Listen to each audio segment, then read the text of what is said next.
Hey guys, I'm Anson9132, I'm the Robot Wars Guru. Now I know what you guys are all thinking. Is this guy serious? Emotional moments? On Robot Wars? That's just absurd, dude. Well, no, it isn't. I know the main idea of the show was robots battling out and destroying each other, but you do realise that, there are real people in the show? People who have feelings just like the rest of us? So many times in the show's history there were moments where teams were overjoyed by a shock victory, or almost reduced to tears after all their hard work got turned into scrap. And let's not forget, we the fans had connections with several robots that either fell victims to bad luck or overcame the odds and have had an upset win. With that being said, this is the top 10 emotional moments in Robot Wars history. Number 10. Jellyfish beats Sabretooth. I have a lot of respect for what Jellyfish represented. Dave Laurie, a strong believer in robots don't need to be perfect, decided to enter in Series 9 with Jellyfish, a robot built to show others that you don't need to spend £500,000 on a machine just to get it smashed up, and that you can still be on the show with a low budget, fun robot. Sadly, Jellyfish lost in the first round melee. However, due to the ironically much more expensive Rapid being unable to continue, Jellyfish took its place in the head-to-heads where it eventually faced Sabretooth, a robot that was the polar opposite of the Brute-tastic machine. And lo and behold, Jellyfish not only took it to a judge's decision, but actually won the battle too. Seeing Dave Laurie embrace his wife and former Nuts teammates with joy after all his hard work had paid off truly is a beautiful thing to see, and it shows just how emotional entering the show can be at times. Number 9. Mortis retires. Mortis was a legend in the early days of Robot Wars. Back before Razor, Chaos 2 and Hypnodisc were the big three, Mortis, along with Roadblock and whatever the hell Rax Garrett was building at the time, were the big boys of the show. Even by Series 4, Mortis was a highly respected and highly favoured robot, which makes his retirement that little bit harder to see. Surprisingly, the saddest part wasn't his loss to Steg 2 in Heat, but it was actually it winning the War of Independence. It was great to see Mortis finally winning a trophy after 4 damn years, and hearing the machine was to be retired after such a fantastic performance came down hard like a ton of bricks. Say what you want about Mortis and its team, but I think we can all agree that Robot Wars felt slightly empty after it was gone. Number 8. Bye Bye Plunderbird.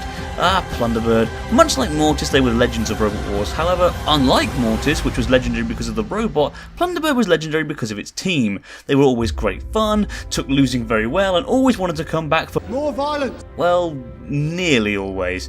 In Series 5, Plunderbird faced off against S3, who slightly scuffed it, in the same way a great white shark slightly nibbles its prey. Plunderbird was wrecked, and when the team came out for the post-battle interview, fans could tell something was wrong.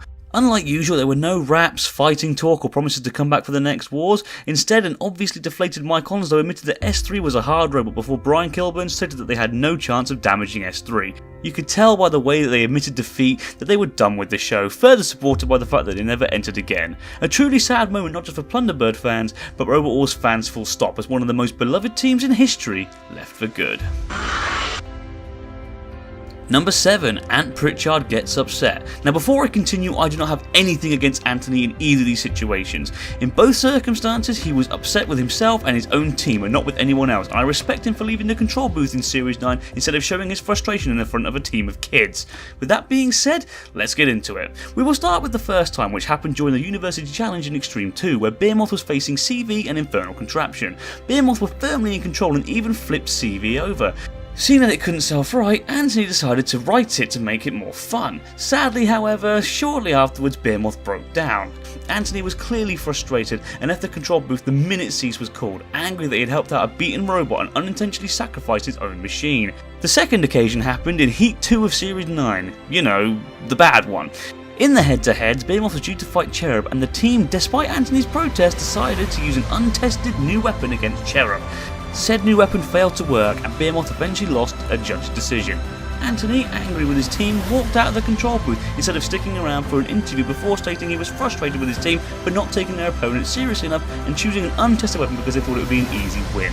It's a sad reminder that nearly 2 decades of hard work can take its toll on someone, especially when they always leave empty-handed. Number 6. Dietor beats Sting. Jeez, Dietor had a rough time when they turned up to Series 3 in literal pieces.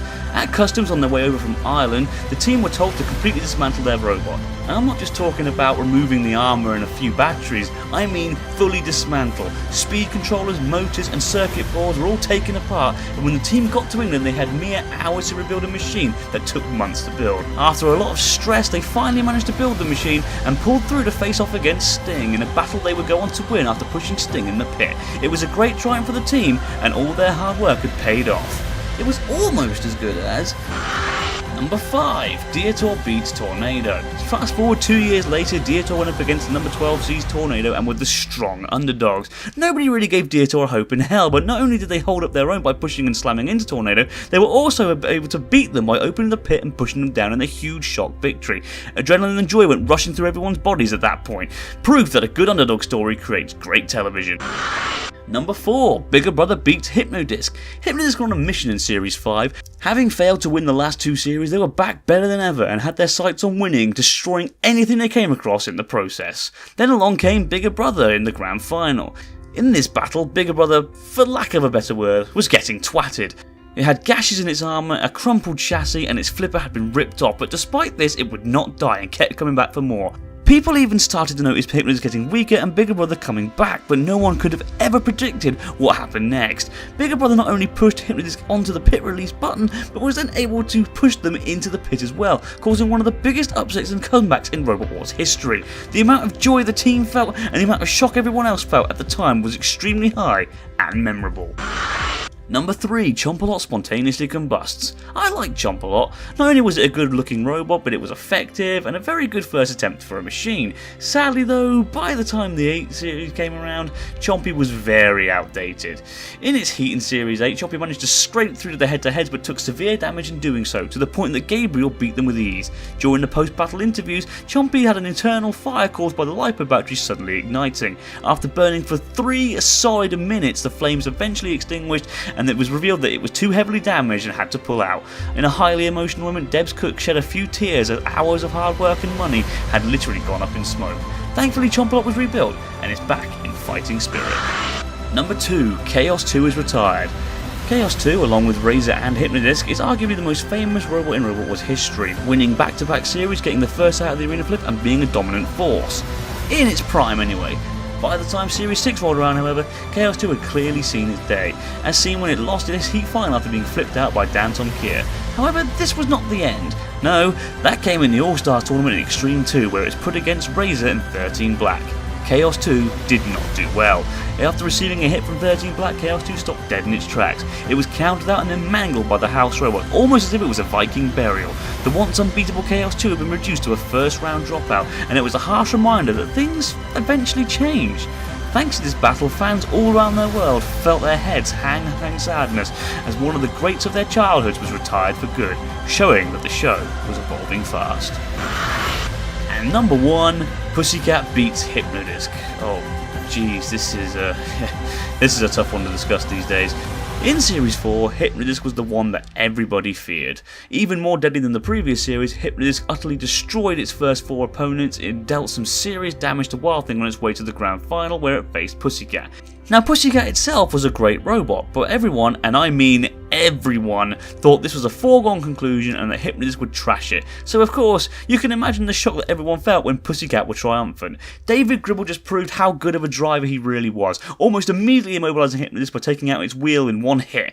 Hypnodisc took further damage from Shunt before being pitted by Sir Killalot in a moment of the highest emotions. People didn't know whether to be angry, happy, shocked, and even Jonathan Pierce shouted himself hoarse with his commentary.